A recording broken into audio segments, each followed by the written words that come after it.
ഞാൻ പുറത്തേക്കില്ല. ഞങ്ങള് ഇന്നലെ ഇങ്ങോട്ട് താമസം മാറിയതാ. ഞങ്ങള് പിന്നെ 10-20 വർഷമായിട്ട് ഇവിടെ തന്നെയാ. നിങ്ങള് വാടകയ്ക്കാന്നാണല്ലോ അപ്പുറത്തെ ചേച്ചി പറഞ്ഞത്. അതും പറഞ്ഞു. ഒരു 10-20 വർഷമായിട്ട് ഞങ്ങൾ ഇവിടെയൊക്കെ തന്നെ വാടകയ്ക്കാ. BA മാത്സ് കഴിഞ്ഞ ശേഷം പപ്പ പിന്നെ പഠിക്കാൻ പറ്റില്ല. അല്ലെങ്കിൽ എവിടെ കണ്ട ഞാനാ. ആണോ? പിന്നല്ലോ, എനിക്ക് ഫസ്റ്റ് റാങ്ക് ആയിരുന്നു. എല്ലാം വിധിയാ ചേച്ചി. ആരുടെ പറ്റി ചോദിച്ചു? ഞാൻ ഡോക്ടർ ആവേണ്ടതാ. ആണോ? അതെ, എഞ്ചിനീയറിംഗ് കഴിഞ്ഞ് ഏതെങ്കിലും ഹോസ്പിറ്റലിൽ പോയി ഡോക്ടർ ആകാന്ന് ഞാൻ പറഞ്ഞത്. ബസ് കിട്ടില്ല. അതെന്താ? ബുർജ് ഖലീഫയുടെ മാനേജരാ. 2 ലക്ഷം രൂപ സാലറി. അത് മാത്രം മതി എന്നാ പുള്ളി പറയുന്നത്. എന്റെ കെട്ടോനെ വിളിച്ചതാ മിയാ ഖലീഫയുടെ മാനേജറാക്കാൻ. അങ്ങേര് പോയില്ല. ഇത് ബുർജ് ഖലീഫ അമേരിക്കയിലുള്ള വലിയ കെട്ടിടം. മിയാ ഖലീഫ വേറെ ഏതോ കെട്ടിടമല്ലേ. തള്ളിന്റെ അടുത്ത് നിന്റെ അപ്പൂപ്പന്റെ അമ്മായിയായിട്ട് വരും ഞാൻ. അപ്പൊ ശരി, പിന്നെ കാണാം. ശരി ചേച്ചി.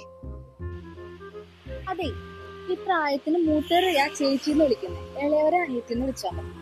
അതുകൊണ്ടല്ലേ ഞാൻ ചേച്ചിന്ന് വിളിക്കുന്നത്. ഇപ്പോഴത്തെ അവളുമാർ ഓരോ ഫാഷനൊക്കെ എന്ത് കഴിഞ്ഞാൽ പിടിച്ചൊരു പെട വെച്ച് കൊടുക്കാൻ തോന്നുന്നു. അതേന്നേ, നമ്മളൊക്കെ എത്ര ഡീസന്റ് ആയിരുന്നു. അതൊക്കെ ഒരു കാലം. ചേച്ചിയുടെ പറച്ചിൽ കേട്ടാ തോന്നിയില്ല നമ്മളെല്ലാം ഭയങ്കര ബുദ്ധി കിളവിമാരായാണ്. അതല്ലടി, എങ്കിലും അല്ല, നീ എന്താണ് ചേച്ചിന്ന് വിളിക്കണേ? നമ്മ രണ്ടുപേരും ഒരേ പ്രായമല്ലേ? ചേച്ചി എന്തോന്നാ ചേച്ചി പറയുന്നേ?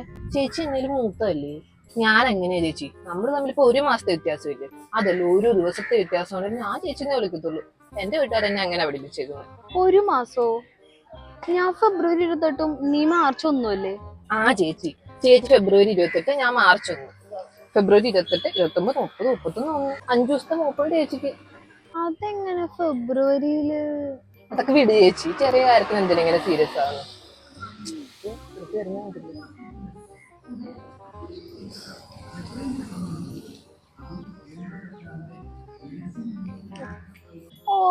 അവളുടെ ഒരു ജാട കണ്ടു.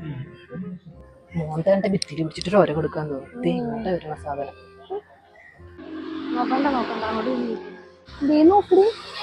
നോക്കി ചേച്ചി. എന്താ നോക്കണ്ടേ? എന്തെങ്കിലൊക്കെ നോക്കടി. ചേച്ചി, ഈ ഫോർട്ട് കൊച്ചി ബീച്ചിലേക്കുള്ള വഴി അറിയോ? ആയിനോ ചേച്ചി? ഈ ഫോർട്ട് കൊച്ചി ബീച്ചിലേക്കുള്ള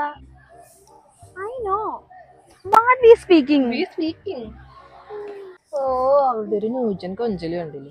ചേച്ചി എന്താ അവളോട് പറഞ്ഞത്? അയിനോ എന്ന് വെച്ചാൽ എനിക്കറിയത്തില്ല. ചേച്ചിക്കറിയോ ഈ ഫോർട്ട് കൊച്ചി ബീച്ചിലേക്കുള്ള വഴി? അയ്യോ, നമ്മുടെ ഇംഗ്ലീഷ് കേട്ട് അവള് ചമ്മി. ഇന്നല്ല, നമ്മളുടെ അടുത്ത് അവളുടെ ജാട. ചേച്ചി എവിടെ നിന്ന് ചിത്രം ഇംഗ്ലീഷൊക്കെ? അത് പിന്നെ സ്കൂളിൽ പഠിക്കുമ്പോൾ ഞാൻ ഇംഗ്ലീഷിന് ഫസ്റ്റാ. എന്നാലും ചേച്ചിനെ പോലെ കഴിവും ബുദ്ധിയും സൗന്ദര്യമുള്ള ഒരാളെ എന്റെ അയൽക്കുത്തുകാരെ കിട്ടിയത് എന്റെ ഭാഗ്യം. എന്ത് ചെയ്യാനാണ്, ഞാൻ ഇങ്ങനെയൊക്കെ ആയിപ്പോയി. പിന്നെ നമ്മുടെ ആ ജാടക്കാരി റോസി ഇല്ലേ? ഏത്? ആ സോമന്റെ ഭാര്യ? സോമനോ? അങ്ങേറെ പേരെന്തോ റൊസാരിയോ എന്തോ അല്ലേ? അതവള് പറയുന്നതല്ലേ, ഏതോ മലമൂട്ടിന്ന് കുത്തിയും പറിച്ചിറങ്ങി വന്നതാ രണ്ടു. തന്നേന്ന് വീട്ടുകാരെ അടിച്ചിറക്കിയതാ. അല്ല, നീ എന്തോന്നാ പറയാൻ വന്നേ? അവള് പറയാണേ ചേച്ചിനെ കണ്ട അനിയത്തിനെ പോലെ ഉണ്ട്. ആണോ? അതെന്നെ, എനിക്കും തോന്നിയിട്ടുണ്ട്. ചേച്ചി കണ്ട പ്രായം തോന്നത്തേ ഇല്ല. എന്റെ ഒരു കാര്യം, ഇത്രയും സൗന്ദര്യവും ബുദ്ധിയും കഴിവുള്ള ഒരാള് യൂണിവേഴ്സിൽ പോലും കാണത്തില്ല. തന്നെ ചേച്ചി. ചേച്ചിയുടെ മനസ്സില് അതാ ചേച്ചിയുടെ ഏറ്റവും വലിയ ഗുണം. പക്ഷെ എന്ത് പറ്റിയടി? പക്ഷെ ചേച്ചിയുടെ അയൽക്കാരിയായിട്ട് എത്ര ദിവസം താമസിക്കാൻ പറ്റുമെന്ന് എനിക്ക് അറിയത്തില്ല ചേച്ചി. നീ കാര്യം പറ. ഞങ്ങളെ വാടക വീടിന്റെ അഡ്വാൻസ് കൊടുത്തിട്ടില്ല. ചേട്ടൻ അമേരിക്കയിൽ നിന്ന് DD അയച്ചിട്ടുണ്ട്, അത് എത്തിയിട്ടില്ല. ഉടമസ്ഥനെ ഇറങ്ങണമെന്നാ ചേച്ചി പറയണേ. ഇനി എത്രയാ കൊടുക്കണ്ടേ? 9,000. സാരമില്ല ചേച്ചി, ഭൂമി ഉരുണ്ട് കിടക്കുമല്ലേ, നമുക്ക് എവിടെയെങ്കിലും വെച്ച് കാണാം. എന്നാലും എനിക്കറിയാം ചേച്ചിയുടെ കയ്യിൽ കാശൊന്നും ഇല്ലെന്ന്. സാരമില്ല ചേച്ചി. നീ ആരോടും പറയണ്ട. എന്റെ അക്കൗണ്ടിൽ ഒരു 5 ലക്ഷം രൂപ മാറ്റി വെച്ചിട്ടുണ്ട്. ആന്നോ? അതിൽ നിന്നൊന്നും എടുക്കണ്ടേ ചേച്ചി? അന്യായ എനിക്ക് വേണ്ടി ചേച്ചി ചുമ്മാ. അതൊന്നും സാരില്ലടി. എന്റെ ജീപ്പൻ നമ്പർ എത്രയാ? എന്റെ നമ്പർ 77365. അതല്ല ചേച്ചിയുടെ എന്റെ നമ്പർ ഇല്ലേ? അത് തന്നെ. ചേച്ചി വേണ്ടായിരുന്നു ചേച്ചി.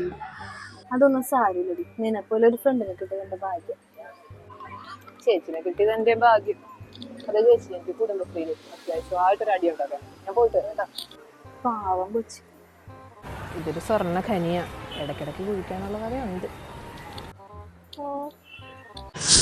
ഡി ഡി ഡി ഡി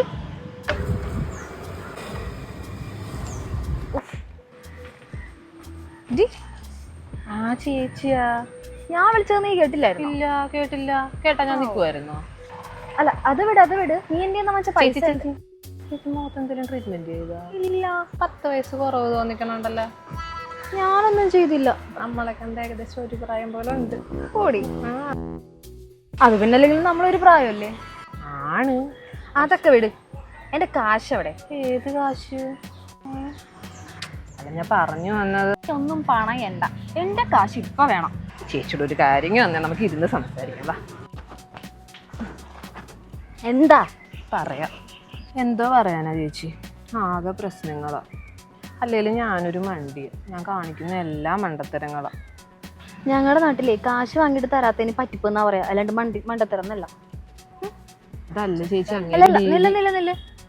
നിന്റെ കെട്ടിയോ മിയ ഖലീഫയുടെ മാനേജർ ആണെന്നല്ലേ പറഞ്ഞേ? മിയ ഖലീഫയുടെ അല്ലേ, ബുർജ് ഖലീഫയുടെ. എന്താ ചേച്ചി? അങ്ങേർക്ക് ഇത് കേട്ടപ്പോ മുതലൊരു ഇളക്കം. ആ ഖലീഫയുടെ അടുത്ത് എന്തെങ്കിലും ജോലി ഉണ്ടെങ്കിൽ പറയാം. ശമ്പളം കുറവാണെങ്കിൽ കുഴപ്പമില്ലെന്നാ പറയണേ. അങ്ങേർക്ക് ഇത് എന്തിന്റെ വട്ടാണാവും. ഞാൻ പറയാം ചേച്ചി. ശരി എന്നാ, പിന്നെ കാണാം. അയ്യോ, എന്റെ പൈസ.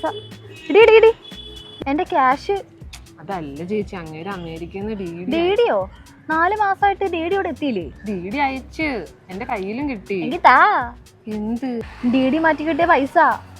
ഞാൻ ഒരു മണ്ടത്തരം കാണിച്ചു ചേച്ചി. ചേച്ചിക്ക് പൈസ തരാനുള്ള വെപ്രാളത്തിൽ ഞാൻ ആ ഡിഡി എടുത്തപ്പോ ഡിഡി കീറിപ്പോയി. അയ്യോ. ഞാനതും കൊണ്ട് ബാങ്കിൽ ചെന്നു. ബാങ്കുകാര് പൈസ തരുമല്ലെന്ന് പറഞ്ഞ് കീറിയ ഡിഡിക്ക് ഞാൻ പുതിയതിന് അപ്ലൈ ചെയ്തിട്ടുണ്ട്. ചേട്ടൻ അയച്ചു തന്നു. അപ്പൊ തന്നെ ഞാൻ കാശ് തരാം. ഇനി കാശ് കൊണ്ട് വരുമ്പോ വേണ്ടെന്നൊന്നും പറയില്ല കേട്ടോ. ഇതൊക്കെ ഉള്ളതാണോ? സത്യം ചേച്ചി, ഞാൻ സത്യം പറഞ്ഞ ചരിത്രം ഉണ്ടോ? ചേച്ചിക്ക് ഞാൻ കാശ് തരുമെന്ന് പറഞ്ഞാൽ തരും. ശരി എന്നാ ശരി ചേച്ചി. ചുമ്മാതാ, പറ്റിപ്പാ, കിട്ടൂല. അവള് നിന്റെ കയ്യിൽ നിന്ന്